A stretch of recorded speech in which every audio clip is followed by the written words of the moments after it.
Okay, so are you ready to kind of like dive into some Yeah, serious power all dynamics? ready to go deep. Um, we're talking Robert Greene's 48 Laws of Power. Oh, yeah. This is a book that's just, Classic. yeah, It's a classic. it makes waves, Huge book. and people either love it or they hate it. But Yeah. regardless, everyone's got an opinion. Absolutely. So, Yeah.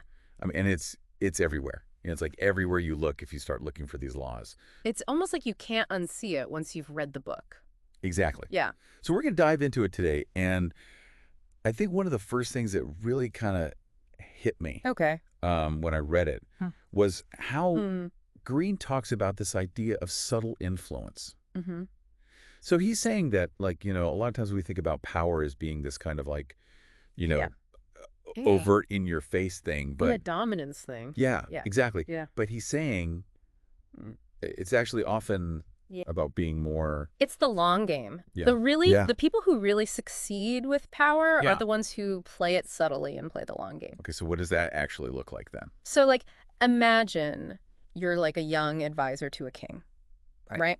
And you're like ambitious, you want to, get your ideas out there and stuff. Hmm. If you go in there and like every chance you get, you try to like make the king look bad and make yourself look good. Yeah. You might win a couple of those battles, right? Yeah. But in the long run, Totally agree. you're gonna lose. Yeah. And so this is where a lot of Greene's laws, like never outshine the master, come in. Yeah. Because Don't make your boss look bad. yeah, Yeah. don't try to like Don't step on you. step on people on your way up, Yeah. because they'll get you back.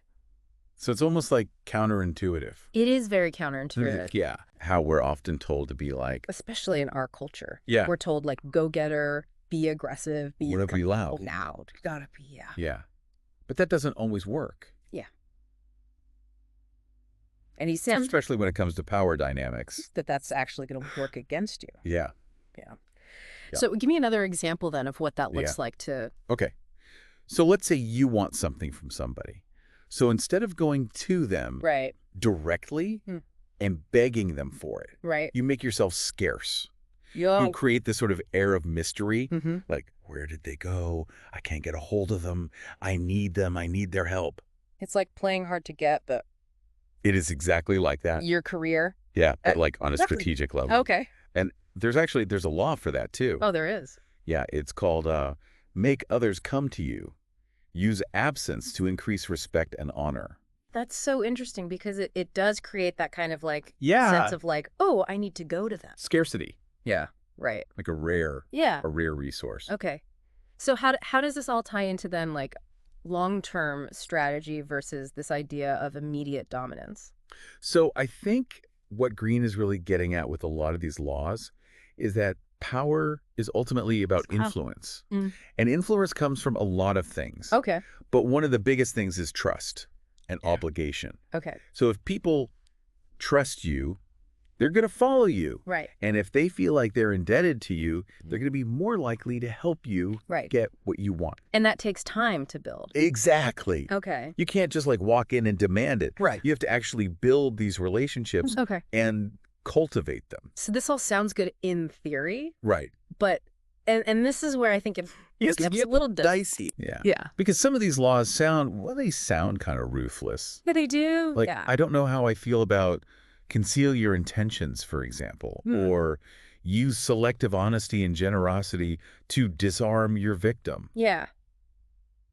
Like, what do we do with those? So it's important to remember that Greene isn't necessarily endorsing these. Okay. He's saying this is what people do. He's Yeah. kind of like a scientist just observing human behavior Gotcha. and saying this is. So he's not saying that we should do this, but he's just saying this is... I don't think he is. No, No. I think he's just saying this is what's happening Okay. out in the world. There's reality. Yeah. So it's up to us to decide. Okay, now that I know this, how do I use this information? Right. So is it more valuable to be aware of these tactics? I think it's more about awareness than about like Yeah. using them for evil. So we can protect ourselves. Exactly. Like if you know that somebody might be concealing their intentions, Mm-hmm. you're going to be a lot more cautious with Yeah. that person. You're not going to just blindly trust. Exactly. Okay. Exactly. So it's almost like he's giving us the cheat codes to the game so we can at least I like that. see. I like that analogy. Go on. Yeah. Okay, I like that. You get to decide whether you want to use them or not. Okay. So that actually segues really well into another one of the big themes Okay. that Greene talks about, which is this whole idea of Yeah. perception. Perception. So how we It's huge. present ourselves to the world and how that actually How other people perceive us. can be a form of power. Exactly. And oftentimes, perception is more important Oh, wow. than reality. Really? Yeah. Like, if people think you're powerful, you're powerful. Interesting. It doesn't really matter. If you actually are or not. Okay. To a certain extent. Wow. So this is where laws like create compelling spectacles come in, because Greene uses all these examples from history about how powerful people have used things like big ceremonies or like Dramatic entrances. calculated displays of emotion to basically like captivate people and influence them. And control them. And control the narrative. Okay. Yeah. So they create their own reality in a way. Oh, that's interesting. So then how do we then translate that into... I think we see this all the time in our everyday lives. Like, think about first impressions. Like, when you meet somebody for the first time. Totally. What are you doing? You're putting your best foot forward. Absolutely. You're trying to make a good impression. It's curating. You're curating. And exactly. Or like, think about how people present themselves online. Oh, my gosh. Like on social media. All perception. It's all perception, right? It's like a curated version of themselves. So then is he saying we should be more intentional? I think he's saying we should be aware of it. Okay. And we should be... So we can use it to our advantage. Yeah, we can use it to our advantage. Okay. But we should also be aware that other people are using it. So we can see through it as well. Exactly. Okay. So this book is clearly polarizing. People have very strong feelings about it. Yeah. What do you think that is? Well, I think because this book is about power. Yeah. And power is something that a lot of people are uncomfortable with. Yeah. And it makes people think about things that they might not want to think about. Like the fact that... Like the dark side? Yeah, there's a dark side to human nature. Yeah.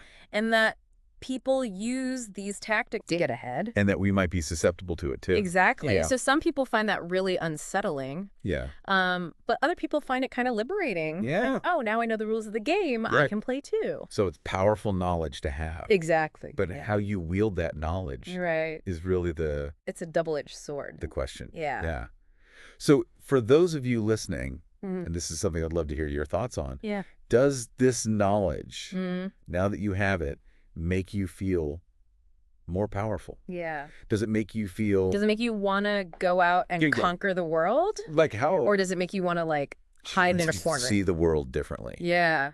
Because I think that's ultimately what Greene is trying to do. I think so too. Yeah. Yeah. Awesome. Well, thanks for diving deep on this one with me. Yeah, this was a good one. Yeah, I think we just scratched the surface. Yeah, there's so much more to explore here. So much more to explore.